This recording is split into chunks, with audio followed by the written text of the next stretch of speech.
एक दिन इसको चूहे ने खाया, बिल्ली को बीमार भगाया,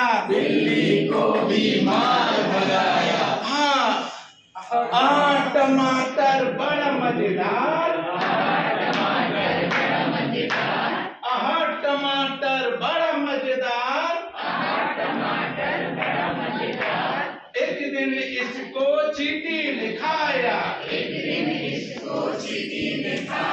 हाथी को भी मार भगाया, टमाटर बड़े मजेदार, टमाटर बड़ा मजेदार। अरे क्लेपिंग बातचीत में आप उससे सरल भाषा में, क्योंकि नया नया बच्चा अगर है तो आप उससे सरल भाषा में बात करिए। उसके जो सामाजिक परिवेश है उस परिवेश के हिसाब से बात करिए। बहुत सारी चीज़ें हैं, जैसे एक समावेशी शिक्षा आई और समावेशी शिक्षा में एक चीज़ ये आया कि बहुत दूर दूर के लोग आए हैं, तमाम जिलों से लोग आए हैं। कोई यहाँ का कोहड़ा कहता है, कोई कहूँ कद्दू कहता है, कोई कुछ और कहता है। तो उस स्थिति में हम लोग जो है उसके बच्चे के भौतिक परिवेश जो है, जो गांव का सामाजिक परिवेश है, जिस परिवेश में वो रहता है, उस परिवेश की भाषा में हम उससे बातचीत करें तो हो सकता है जुड़ाव हमारा उससे बढ़िया हो, उसके समझ में ज़्यादा मिलता है। तो यह कब करें? जब बच्चा सीखने के लिए तैयार। कहाँ करें? कहाँ करने के लिए जरूरी यह है कि आपका जो भौतिक परिवेश है, विद्यालय का परिवेश है, उस परिवेश में बच्चा, आप देखिए कि बच्चे सुगम कहाँ महसूस करते हैं। बहुत अंधेरा कमरा हो वहाँ आप बैठा नहीं सकते। तो बच्चे जहाँ सुगम महसूस करते हो, आप ऐसे जगह पर बच्चों ले जाए। यू आकार, वी आकार, जो भी आप आकार देना चाहें कि सारे बच्चे आपको देख रहे हैं। कभी कभी होता क्या है कि बच्चों को हम फूलों में बैठा देते हैं और पीछे वाले बच्चे जो है उनका दिमाग आपकी तरफ नहीं रहता। तो हम बच्चों को एक निश्चित शेप में बैठाएं कि जिससे सारे बच्चों को आप देख पाएँ, सारे बच्चे आप देख पाएँ, बच्चे निगाह। इस तरह से बातचीत होनी चाहिए और बातचीत का एक टॉपिक होना चाहिए। चाहे वो आप टॉपिक कोई कहानी ले लीजिए, चाहे वो टॉपिक आप कोई घर का वातावरण का ले लीजिए, चाहे वो टॉपिक आप ले लीजिए किसी घटना का ले लीजिए, और या किसी कोई मांगलिक कार्य का ले लीजिए, कुछ भी ले सकते हैं। जैसे किसी के घर कोई शादी हो और आप उस बच्चे को उठाइए, तो आप उससे कहेंगे शादी हुआ था, क्या क्या हुआ था। अब उससे पूछे कब आपके घर शादी थी, क्या तुम्हारे घर शादी थी, बता किसकी थी, मिठाइयाँ नहीं लाए। तो थोड़ा सा बच्चा आपसे जुड़ा, जब आप उससे मिठाई मांगे तो आप उस बच्चे को जुड़ाव बढ़ा।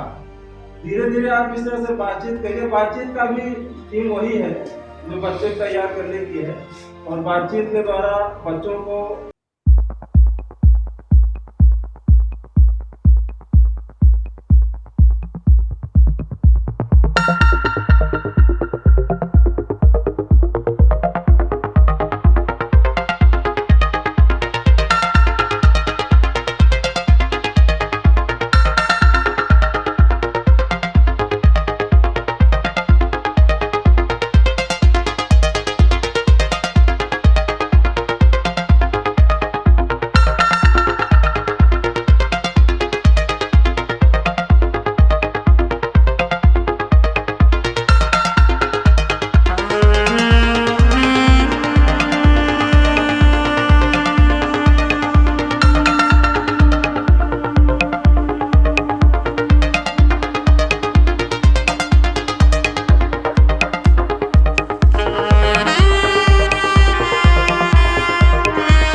एक दूजे की पीठ पर बैठे।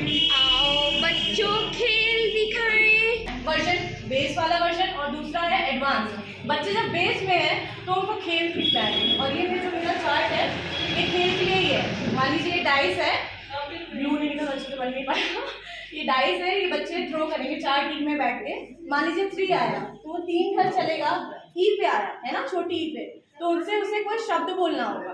मान लीजिए उसने कोई शब्द बोला, बता पाया तो वेल एंड गुड, नहीं बता पाया तो उसकी गोटी यही रहेगी। और दूसरा कोई टीम आया तो वो काट दिया। आपको घर पहुंचना है, जैसे आप लूडो खेलते हैं। सबसे पहले सीखने की तैयारी, उसके बाद है कि बच्चों से बातचीत की गई, फिर उसके बाद में है कि कहानी के माध्यम से जो मैडम ने बताया छुप छुप रेल वाला है, कैसे हम कहानी बताएंगे।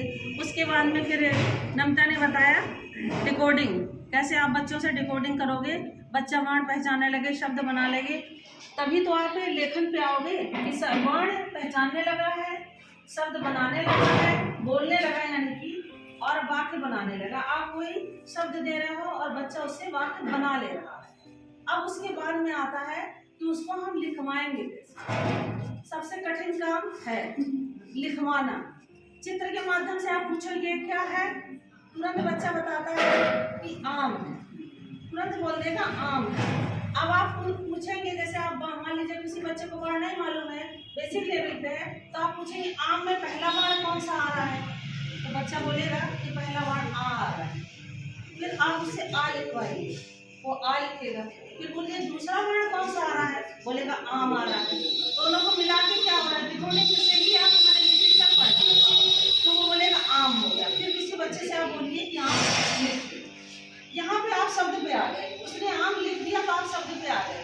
अब आप एक ऐसे गोला बनाकर बीच में आम डाल दीजिए और ऐसे तरीके से मार दीजिए। तो उससे कहिए कि आप इससे आम से रिलेटेड कोई भी शब्द लिखिए। आम क्या है, फल है। बच्चे के दिमाग में, आपके दिमाग में कौन कौन से फल आ रहे हैं, कौन कौन से शब्द आ रहे हैं। जैसे आप शब्द कहेंगे तो उतना नहीं कर पाएगा रिलेट, लेकिन जब आप बोलेंगे कौन कौन से फल आपके दिमाग में आ रहे हैं तो जरूर रिलेट करेगा। और वो ये संतरा है और जो भी फल, केला है, खरबूजा है, जो भी इसके दिमाग में आएगा वो लिखेगा। सही गलत किसी ना कुछ तो लिखेगा। उसी से सब हम आगे बढ़ते हैं। जब बच्चा शब्द लिखने लगता है तो ये होता है कि 4-5 जब शब्द लिखने लगा यहाँ पर, तब ये होगा कि इसी पर आम शब्द पर आप कोई एक वाक्य बनाएं। इसके आगे जब हम बढ़ते हैं लेखन में कि आम पे कोई एक वाक्य बनाएं, तो अब बच्चा बताएगा आम पीले कलर का होता है, आम खाने में बहुत अच्छा लगता है, आम हमारा राष्ट्रीय फल है। तो उसके दिमाग में आएगा, इस तरीके से हम वाक्य बना सकते हैं।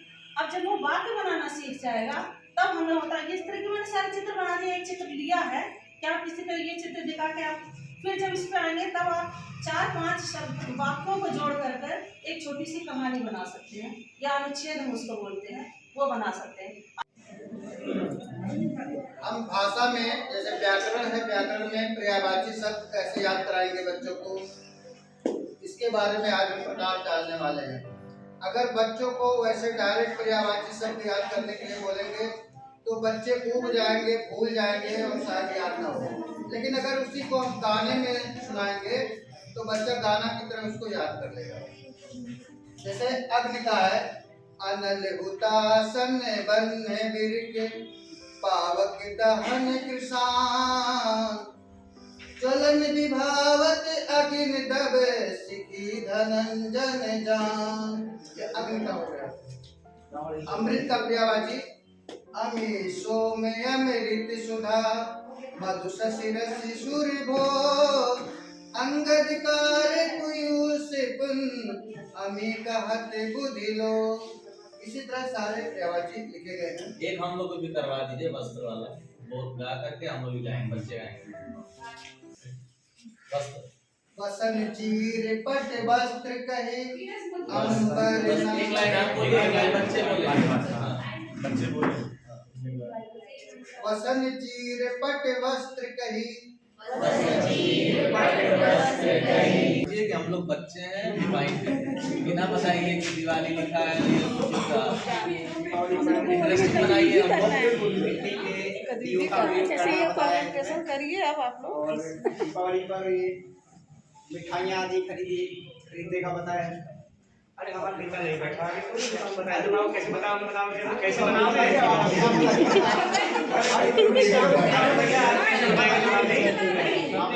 इतने बच्चों के साथ जुड़ेंगे हम लोग माहौल को हल्का फुल्का कर लेंगे, ऐसे नहीं जाते भाई चलो निबंध लिखेंगे। सबसे पहले तो हम उनको अपने साथ जोड़ लेंगे, ठीक है। तो उसके बाद दीपावली जो पर्व होता है, बच्चों आपने दीपावली मनाई है कभी? जी पिछले साल मनाए होंगे ना आप लोग? कैसे मनाई थी आप बताएं? जी पटाखा नहीं छुड़ाना चाहिए, हाथ पैर जल जाता है, या वो कुछ और कहेगा कि शोर होता है, नींद नहीं आती है, कोई ना कोई ऐसा जरूर होगा क्लास में। प्यासा था, एक कौवा प्यासा था, घड़े में थोड़ा पानी था, घड़े में थोड़ा पानी था, कौवा लाया कंकड़, कौवा लाया कंकड़, घड़े में डाला कंकड़, घड़े में डाला कंकड़, कौवा लाया कंकड़, कौवा लाया कंकड़, घड़े में डाला कंकड़, घड़े में डाला कंकड़, पानी आया ऊपर, पानी आया ऊपर, कौवे ने पिया पानी, कौवे ने पिया पानी, खत्म हो गई कहानी। खत्म हो गई कहानी।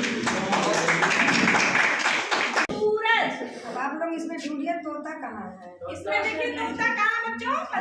ओ हरा वाला भाई। कौन कौन सा अक्षर है? हाँ, तोता में कौन सा अक्षर है, कौन सी मात्रा है? पहले अक्षर बताइए बच्चों।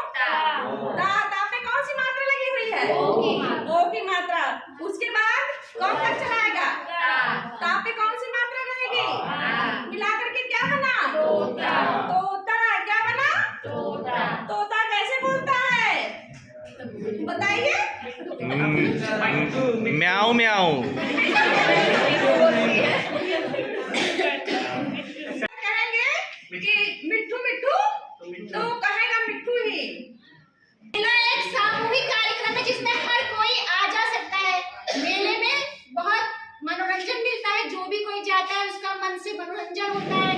वो अपना मन हर किसी उसमें वहाँ पे वो सारी चीजें मिलती हैं जिससे वो अपना मन बहला सकता है, जैसे झूले, कठपुतली का खेल, जादू दिखाने वाले जादूगर और मिठाइयाँ, चाट, पकौड़ी और बच्चों के बहुत सारे खिलौने भी मिलते हैं मेले में। आओ हम मेले के लिए कविता गाएंगे। मेरे गांव लगा था मेला, मेरे गांव लगा था मेला, उसमें आया झूले वाला, उसमें आया झूले वाला, जिसने हमें झुलाए झूले, जिसने हमें झुलाए झूले, मन में नहीं समाए फूले, मन में नहीं समाए फूले। मेरे गांव लगा था झूला, मेरे गांव लगा था झूला।